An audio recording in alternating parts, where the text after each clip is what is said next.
so welcome to my channel. If you kind of get what this channel is about, this video might be a little weird for you.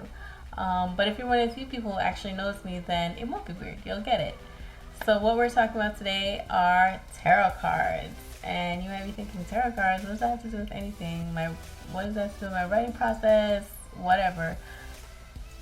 But as I've talked about in a previous video, during lockdown, I was having a lot of trouble getting back into the flow of writing. I was going through some writer's block and all that stuff. So I was really open to new ways of getting story ideas. And so before I get into all of that, a little bit about me. I'm originally from New York. And one of my favorite ways to get ideas was to people watch. Literally on my commute to and from work or school, I just watch people, how they interacted with each other, things they did when they thought no one was looking, that kind of thing. And sometimes I'd make up stories about them, where they were going, who they were, their families, and that would help me write. Not that I'd ever written any stories about the people that I watched, but it would just help get the creative juices flowing. But where I live now, I mostly drive everywhere, so I don't get as much opportunity to people watch, and especially during the lockdown, that basically went down to zero. So suffice it to say, I watched a lot of YouTube and read a lot of Google articles to fill in those gaps. What does that have to do with tarot cards?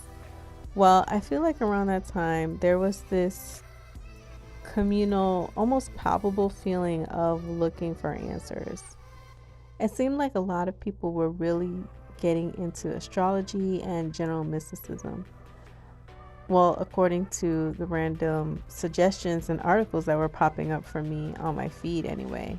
I'm guessing a lot of people were seeking direction and understanding, especially during a newly chaotic and upside down time.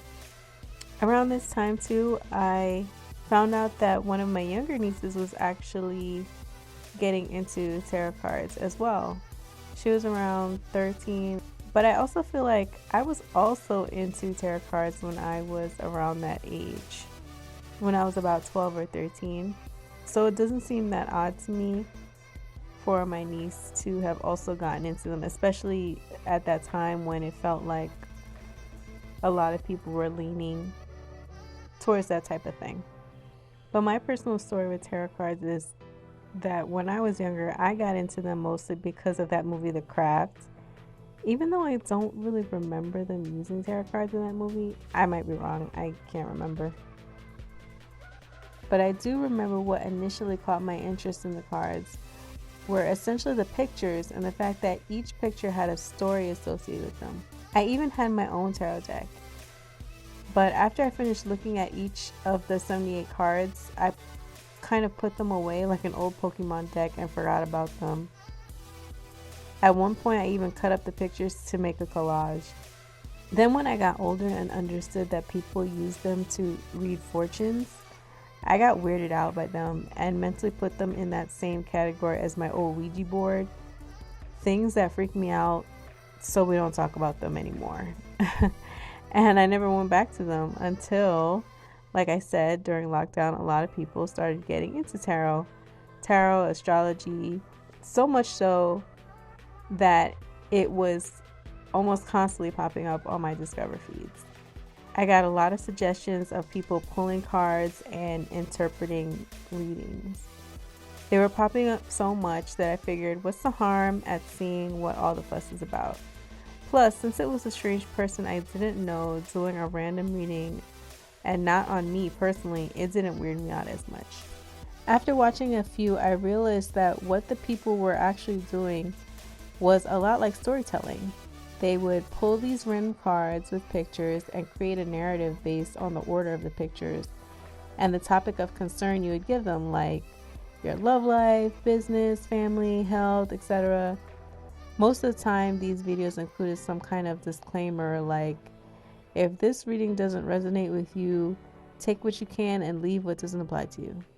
So at the end of the day, it's all kind of confirmation bias.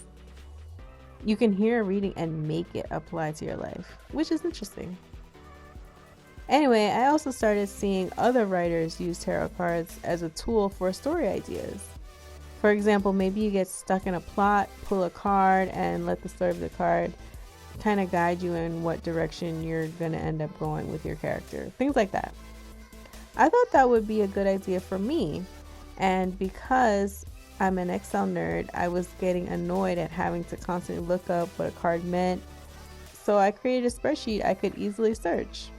And actually, through my research and data collection, I realized that a good majority of the cards actually felt like a different version of positive affirmation and encouragement. Aside from the random card that means beware of tragedy or betrayal, a lot of them were like, you will have great success as long as you work hard, or today is a great day to start a new project, and take time to rest and appreciate the good things in life, which was actually kind of nice and positive. I also thought that was pretty interesting that the cards actually started their life in the 15th century as just regular playing cards that you can play a game with, like poker or Go Fish.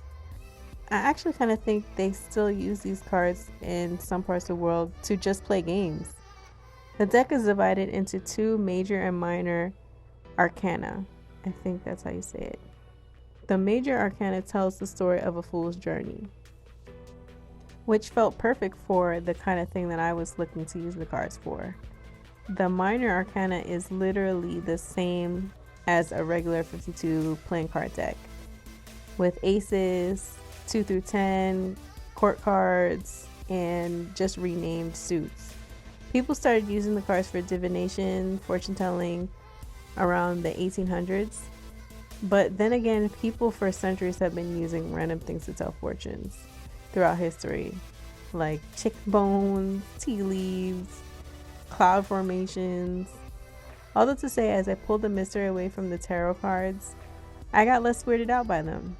Plus, I still like chicken, I drink tea, and enjoy beautiful clouds, and it doesn't bother me that somewhere in the world someone is using them to read fortunes, so neither should a pack of playing cards. Plus, I still think the pictures are cool, and the stories linked to them are interesting. I actually found this really cool deck on Amazon. They use mythology from around the world to tell the story of each card. And that is right up my alley. I've always loved Greek, Roman, African, Asian, and Nordic mythology. Well, basically all mythology.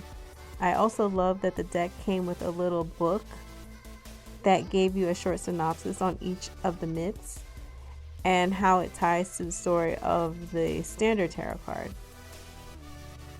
So I don't know if this is going to be a tool that I'll always use, but I've tried it at least once with a story outline that I'll be sharing with you guys in another video. So I really thought the premise was cool, using the cards in this way to help you tell a story, because essentially people are already using them to tell stories. They're telling stories about people's lives, making predictions about people's lives with these stories. So what's the harm in using the same cards to tell a story about fictitious lives? I've always been super into astrology, and like I mentioned, I was also really into mythology, and those two things often seep into my writing, so I guess this is just one more thing. Anyway, so that was my case for using tarot cards as a writing tool.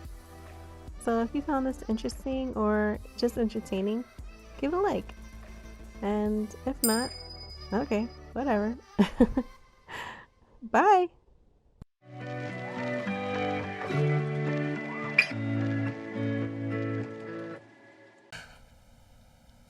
Hey guys, welcome to...